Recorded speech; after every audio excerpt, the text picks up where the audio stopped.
মামলা হবে, গায়েবী অগ্নিসংযোগ হবে।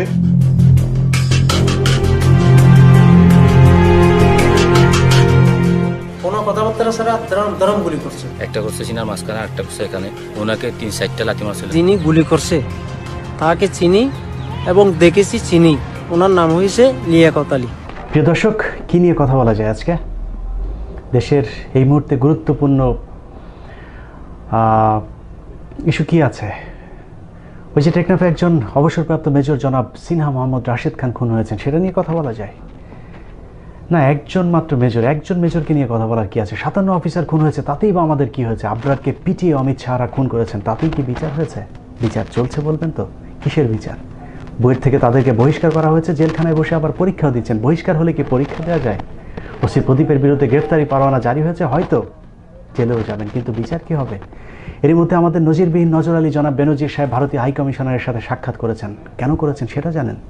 সেটা জানতে ওসি প্রদীপকে নিয়ে করা আমার একটি ছোট্ট অনুসন্ধান দেখুন, তাহলে সব প্রশ্নের উত্তর মিলবে। সাথে আছি আমি ইলিয়াস হোসাইন। প্রদীপ কুমার দাস বাংলাদেশ পুলিশের সাব ইন্সপেক্টর হিসেবে যোগদান করেন বিগত বিএনপি জামায়াত জোট সরকারের আমলে যথারীতি দুর্নীতির মাধ্যমে। জানা যায় চট্টগ্রাম মহসিন কলেজ হতে স্নাতক সম্পন্ন করেন প্রদীপ কুমার দাস। অত্যন্ত চতুর এই পুলিশ কর্মকর্তা বিএনপি সরকারের আমলে তিনি চট্টগ্রাম মেট্রোপলিটন পুলিশের ডিবিতে দায়িত্ব পালন করেন। এছাড়াও চকরিয়া থানার উপপরিদর্শক হিসেবে কাজ করেন প্রদীপ কুমার দাস। কক্সবাজারের উখিয়া থানায় ওসি হিসাবে যোগদানের পর থেকে চট্টগ্রাম মেট্রোপলিটনের পতেঙ্গা থানা, পাঁচলাইশ থানার ভারপ্রাপ্ত কর্মকর্তার দায়িত্ব পালন ছাড়াও কিছুদিনের জন্য তিনি চট্টগ্রাম বিমানবন্দরের ওসি ইমিগ্রেশন হিসেবে দায়িত্ব পালন করেন। পরবর্তীতে বিএনপি সরকারের পতন হলেও উত্থান হয়েছে প্রদীপের। বিএনপির সময়ে ঘাপটি মেরে থাকলেও কট্টর চরমপন্থী হিন্দু ও তীব্র মুসলিম বিদ্বেষী এই পুলিশ কর্মকর্তার আসল রূপ প্রকাশ পেতে থাকে 2008 সালে আওয়ামী লীগ সরকার ক্ষমতায় আসবার পর থেকে। একসময় নিজেকে বিএনপিপন্থী পরিচয় দেওয়া প্রদীপ রাতারাতি রং বদলে হয়ে যান আওয়ামীপন্থী পুলিশ। নিজেকে প্রমাণ করবার যুদ্ধে তিনি শুরু করেন একের পর এক বিএনপি জামাতের নেতাকর্মী হত্যার মিশন। প্রদীপ ভারতের পাঁচটা সরকার আওয়ামী লীগের নজরে আসেন প্রথমবার বুট পরিহিত অবস্থায় চট্টগ্রামের একটি মসজিদে প্রবেশ করে সেজদারত একজন মুসল্লির পিঠে অস্ত্র ঠেকিয়ে গুলি করার মধ্য দিয়ে। এরপরও বেশ কয়েকবার মসজিদের মুসল্লিদের পিটিয়ে সংবাদের শিরোনাম হয়েছেন প্রদীপ কুমার দাস। 2013 সালে মিছিলের মধ্যে ঢুকে বিএনপির এক কর্মীর মাথায় পিস্তল ঠেকিয়ে হত্যার ভিডিও হতভম্ব করে দেয় চট্টগ্রাম সহ গোটা দেশের মানুষকে। তবে তার এসব কর্মকাণ্ড অবশ্য আওয়ামী লীগের চোখে মধুর স্মৃতি, কারণ আওয়ামী লীগকে ক্ষমতায় রাখতে যে পুলিশ যত বেশি বিএনপি জামায়াতের প্রতি মারমুখী, তার কদর ততই বেশি। সেই সুযোগ পুরোটাই কাজে লাগিয়ে প্রদীপ বাগিয়ে নিয়েছেন বিপিএম সহ 2020 সালের কক্সবাজার জেলার শ্রেষ্ঠ ভারপ্রাপ্ত পুলিশ কর্মকর্তার পুরস্কার। চট্টগ্রামের ভাষায় ওসি প্রদীপ আওয়ামী লীগকে মধু হই হই বিষ হাওয়াইছে। প্রদীপের চাঁদাবাজি বাণিজ্য টিকিয়ে রাখতে এলাকায় অনেক আওয়ামী লীগের বড় বড় ব্যবসায়ীকেও জামায়াত শিবির তকমা দিয়ে তার কাছ থেকে চাঁদা আদায় করে থাকেন। কোনো কোনো ক্ষেত্রে ক্রসফায়ারও দেওয়া হয়েছে আওয়ামী লীগ সমর্থিত মানুষকেও। কক্সবাজার টেকনাফ এলাকায় যা খুবই সুবিধাজনক একটি হাতিয়ার। পানি ভাঙা লাগুক, পানি উচ্ছেদ করা লাগুক, কাউকে ধরা লাগুক, কাউকে মারা লাগুক, আমি করব। এই একই হাতিয়ার ব্যবহার করে একটি আইন শৃঙ্খলা বাহিনী যুবলীগ নেতা একরামকে নৃশংসভাবে হত্যা করে। হ্যালো, আমি কমিশনারের সাথে কথা বলতে চাচ্ছি। হ্যালো, কে ওইটা? ফোন রিসিভ করছো? ওইটা কে?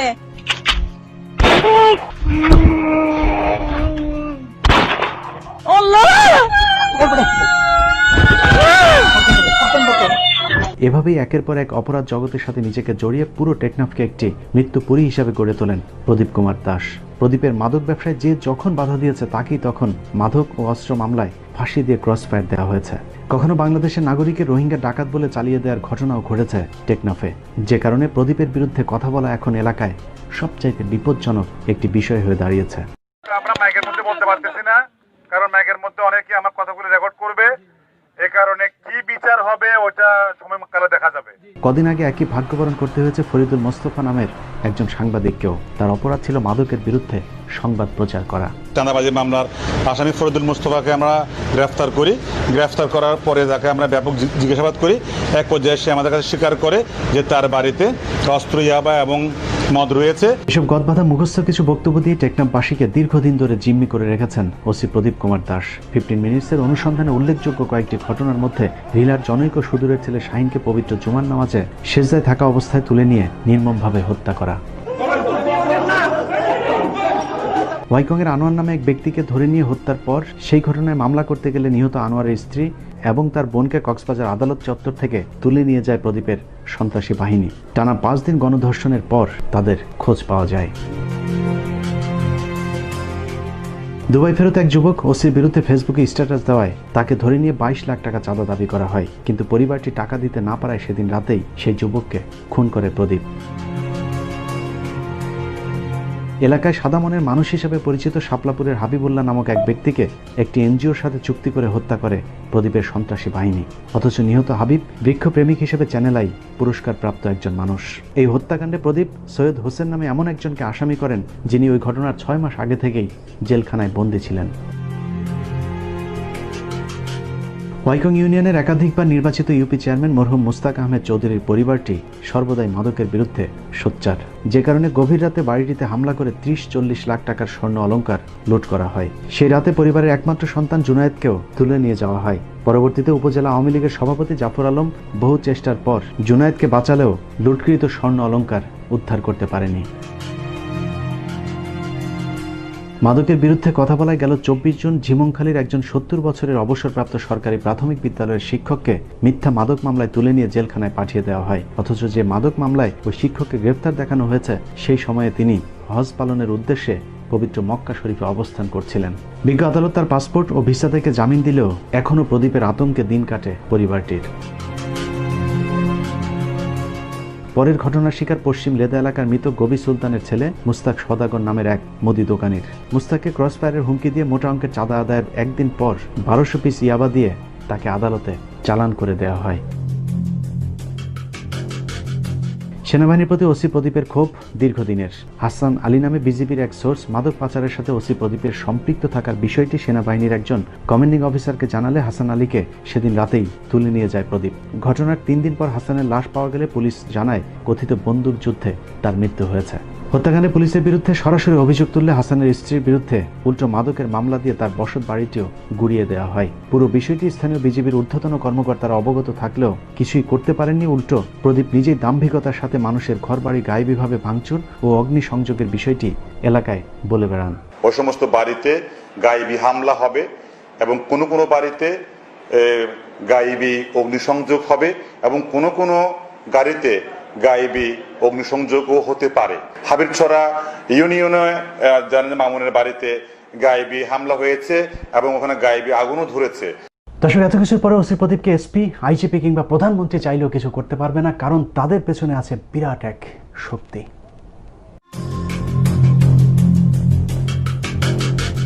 ওসি প্রদীপ টেকনাফ থানার ওসি হয়ে আসার পর থেকে মেজর সিনহা হত্যাকাণ্ড পর্যন্ত মোট 145টি ক্রসফায়ারের ঘটনা ঘটেছে, যার প্রতিটির পেছনে রয়েছে ওসি প্রদীপের চাঁদাবাজি অথবা মাদক ব্যবসায় বাধা দেওয়ার কারণ। মূলত সে নিজে একজন মাদক চোরা কারবারি, যা বিগত কয়েকটি বছর ধরে স্থানীয় পত্রপত্রিকাতে উঠে এসেছে। তারপরেও তার কিছু হয়নি, কারণ ওসি প্রদীপের পেছনে আছে কক্সবাজার জেলার এসপি এবিএম মাসুম হোসেন, স্বরাষ্ট্র মন্ত্রণালয়ের একজন ঊর্ধ্বতন কর্মকর্তা ধনঞ্জন দাস, এবং তারও পেছনে আছে সরাসরি ভারতীয় হাইকমিশন। এতসব প্রভাবকে কাজে লাগিয়ে প্রদীপ কুমার দাস এখন অঢেল সম্পদের মালিক। 15 মিনিটসের কাছে প্রাপ্ত তথ্যানুযায়ী প্রদীপের কক্সবাজারের 3টি হোটেলের মালিকানা শেয়ার রয়েছে। কক্সবাজার শহরের কলাতলী এলাকায় তার একটি বিলাসবহুল অ্যাপার্টমেন্ট, চট্টগ্রামের পাথরঘাটায় স্ত্রীর নামে লক্ষ্মী ম্যানশন নামে একটি বহুতল ভবন, মুরাদপুরে রয়েছে মুরাদপুর সংলগ্ন অভিজাত এলাকায় 6 কাঠার একটি প্লট। তবে এসবের বাইরেও তার সম্পত্তির একটি বড় অংশ তিনি ভারতে পাচার করেছেন। ভারতের আসামের রাজধানী গুয়াহাটি শহরের পল্টন স্টেশনের পাশে বিলাসবহুল দুটি বাড়িসহ নামে বেনামে তার প্রচুর অর্থ থাকার বিষয়টি টেকনাফে ওপেন সিক্রেট। ভারতে এসব সম্পত্তি ক্রয়ের মাধ্যমে তিনি এরই মধ্যে পেয়েছেন ভারতের নাগরিকত্ব।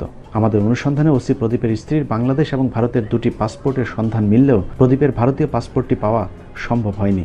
অবশ্য গোয়েন্দা সংস্থা চাইলে তা খুব সহজেই খুঁজে পাওয়া সম্ভব। নাম প্রকাশ না করার শর্তে টেকনাফ থানার একজন কর্মকর্তা জানান, বদমেজাজি ওসি প্রদীপ মাঝে মধ্যেই খুব দম্ভ করে সহকর্মীদের বলেন, টেকনাফ থানায় চাকরি করতে হলে আমার কথা শুনে চলতে হবে, আমাকে কেউ কিছু করতে পারবে না, কারণ ভারতীয় হাইকমিশনের পেছনের দরজা সব সময় আমার জন্য খোলা। ভারতের খুঁটির উপর কতটা ভর করে প্রদীপ দাঁড়িয়ে আছে সেটার প্রমাণ আরও কিছু কর্মকাণ্ড দেখলেই বোঝা যাবে। মুসলিম শরিয়া আইন অনুযায়ী 3 তালাকের যে বিধান আছে, ভারতের সম্প্রতি তার বিরুদ্ধে একটি বিল পাশ করা হয়েছে, যদিও বাংলাদেশে সেই বিধানটি এখনও বিদ্যমান। কিন্তু বাংলাদেশের নিয়ম রীতির প্রতি বৃদ্ধাঙ্গুলি দেখিয়ে ওসি প্রদীপ তার থানার দেয়ালে ভারতের সেই বিলটি ঝুলিয়ে দিয়েছেন। এর মাধ্যমে ওসি প্রদীপ রাষ্ট্রদ্রোহিতার অপরাধ সংঘটিত করেছেন।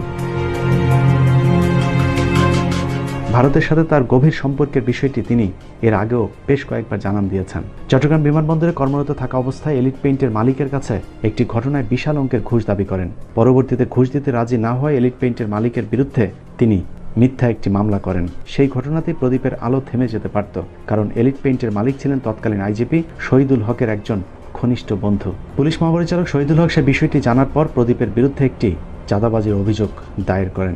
এরই প্রেক্ষিতে প্রদীপকে ক্লোজ করে তারপর সিলেট পুলিশ লাইন্সে সংযুক্ত করা হয়। কিন্তু তাতেও লাভ হয়নি, কারণ পুলিশ মহাপরিচালকের চাইতে উপরের মানুষের সাথে হাত রয়েছে প্রদীপ কুমার দাসের। পুলিশ সদর দপ্তরের একজন কর্মকর্তা জানান, ভারতীয় হাইকমিশন এবং স্বরাষ্ট্রমন্ত্রীর জোরে আইজিপি শহীদুলকে বুড়ো আঙুল দেখিয়ে তারপর কক্সবাজারের মহেশখালী থানার ওসি হিসাবে নিয়োগ পান প্রদীপ কুমার দাস।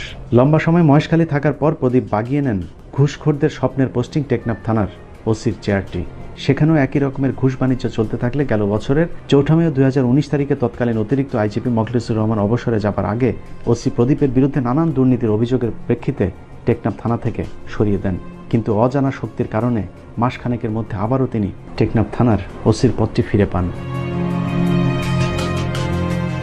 এখানেই শেষ নয়, ওসি প্রদীপ যেই থানাতেই গিয়েছেন সেখানেই তার প্রথম কাজ হলো দাড়িওয়ালা বা নামাজি কোনো পুলিশ থাকলে তাকে বদলি করা এবং তার আশপাশে হিন্দু পুলিশ সদস্য এনে একটি সাম্প্রদায়িক বলয় তৈরি করা। তিনি তার রানার কিংবা ড্রাইভার কখনোই মুসলিম কাউকে রাখেন না। এই যেমন টানা 6 বছর ধরে থাকা তার বর্তমান রানার এসআই মিঠুন ভৌমিক, সাগর দাস ছাড়াও তার ঘনিষ্ঠ বেশ কয়েকজন হিন্দু কনস্টেবল, এসআই এবং এএসআই রয়েছেন টেকনাফ থানায়। তার পরামর্শে এবছর জেলার শ্রেষ্ঠ সাব ইন্সপেক্টরের পুরস্কারটিও দেওয়া হয়েছে তার ক্রসফায়ারের আরেক সহযোগী সাব ইন্সপেক্টর সজীব দত্তকে। এছাড়াও মাদক নিয়ন্ত্রণের নামে তার খুনের আরেক সহযোগীর নাম দীপক বিশ্বাস।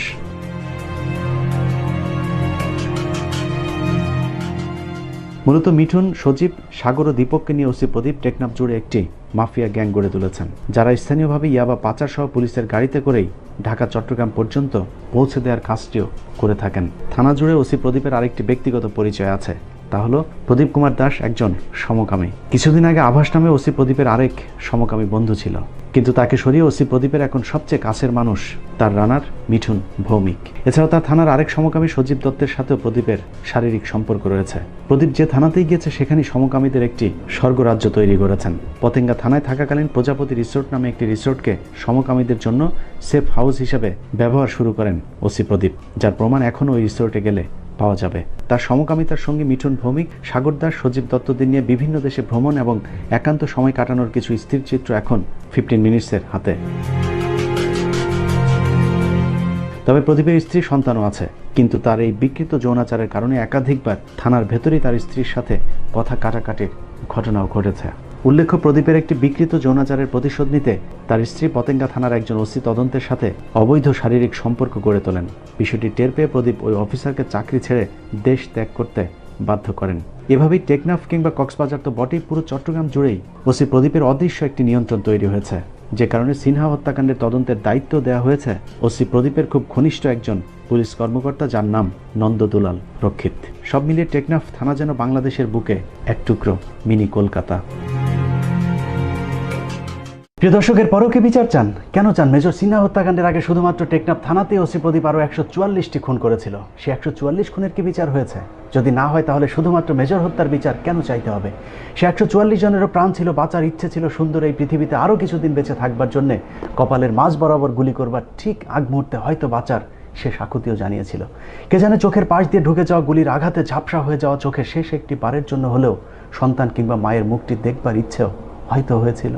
দর্শক, আসলে প্রতিটি মৃত্যুই কষ্টের, প্রতিটি মৃত্যুই দম বন্ধ করা যন্ত্রণার। তাই আসুন, বাঁচতে হলে একসাথে বাঁচবো, মরতে হলেও একই সাথে। আর যদি বাঁচতে চান তাহলে বাংলাদেশের প্রতিটি থানা, জেলা, সচিবালয় কিংবা ক্যান্টনমেন্টে থাকা ভারতীয় সাম্প্রদায়িক দালালদেরকে প্রতিহত করতে হবে। আল্লাহ হাফেজ।